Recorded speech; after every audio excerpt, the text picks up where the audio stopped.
Good morning mga idol.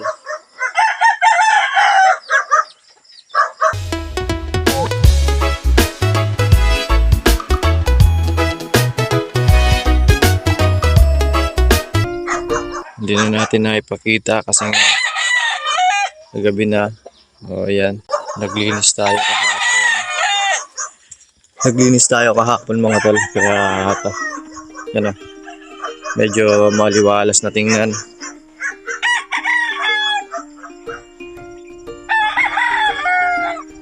So, kailangan natin yun.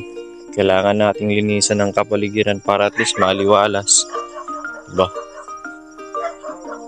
Ito mga tol, ibababa na namin to. Para at least maano na siya. Ma-prepare na siya. Masamang balita kasi na-cancel namin yung bili ng range net. Kasi nga nagamit yung pera sa mas importanteng bagay. So ganun talaga, kailangan nating unahin yung mga priority natin. So kakaalanganin so yun, bilang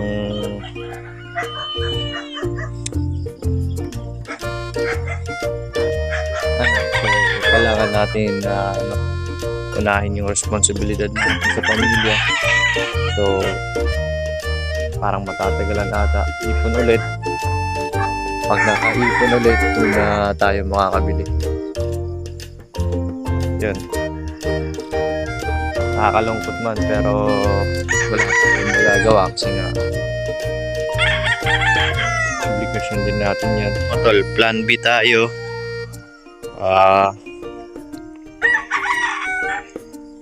Ano na namin lahat muna to dito. Tsaka pag naging na to dito, bakante na, magbe-breed na lang kami para sa i-cord namin dito.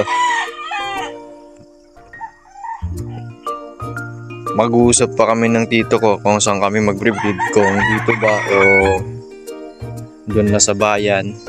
At dito na lang namin i-pass o i-range. So maglalagay kami dito ng siguro at least tatlo pang TP dito. Depende sa dami ng maipoproduce kasi konti-konti lang naman yan mga tol. Kailangan mag-breed lang tayo sa nung kaya natin. Huwag tayo mag-breed ng sobra kasi nga hindi biro yung financial, yung sisiw, lahat kain nun. Pakain, painom, di ba? Masiselan. So kailangan yung kaya lang natin para hindi natin maisakripisyo yung kalidad ng mga manok natin.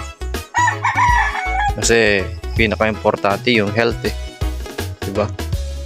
Kahit anong ganda ng bloodline na ipoproduce mo, kung hindi naman healthy, wala din. So kailangan kung ano lang yung kaya nating i-produce, yun lang yung natin para at least hindi may sakripisyo. Namin yan, linisan. Dito pwede pa kami maglagay ng dalawang cording, dalawang TP. So yun mga tol. Pero sige lang, magagawa ng paraan yan. So kailangan maging tayo, tayong papadala sa mga any circumstances na makakapanghina ng loob natin. Sige lang, paagawan din ng paraan yan. Wala tayong magagawa unahin muna natin yung responsibilidad sa pamilya, di ba? So andyan lang naman yung mga manok. So ipon ulit, tsaka baka makabili na ng pang range net natin. Sige lang, ganun mga tol. dapat positive lang tayo. Tibay eh. Yun yung magpapatibay ng mga, yun yung maghahasa sa ano. Para sa akin ganyang mga ano, yun yung maghahasa sa ano natin eh, sa decision making natin. So, sige lang. Siguro makakaano tayo ng technique para at least hindi natin maisakripisyo yung mga responsibilidad natin sa pamilya tsaka yung sa pangarap natin. So magagawan din natin ang paraan yan, di ba mga tol? Eh, may pangarap tayo eh. Yun. Basta may pangarap tayo, walang kahit anumang mga sagabal dyan. Kaya yun, update lang. Sige mga tol, yun lang. Naisip-isip ko mga tol kasi nga andun ako sa ano, nasa trabaho naman ako ng weekdays. So yun, at least para hindi mabakante yung channel natin, at least mag-upload ako ng videos, isa or dalawa every weekdays. So iba lang yung sa Sabado. Pag Sabado dito tayo sa Munting Manukan. So konting ano lang, trivia or kahit ano lang mga tol, basta't may mailahad lang tayo sa inyo.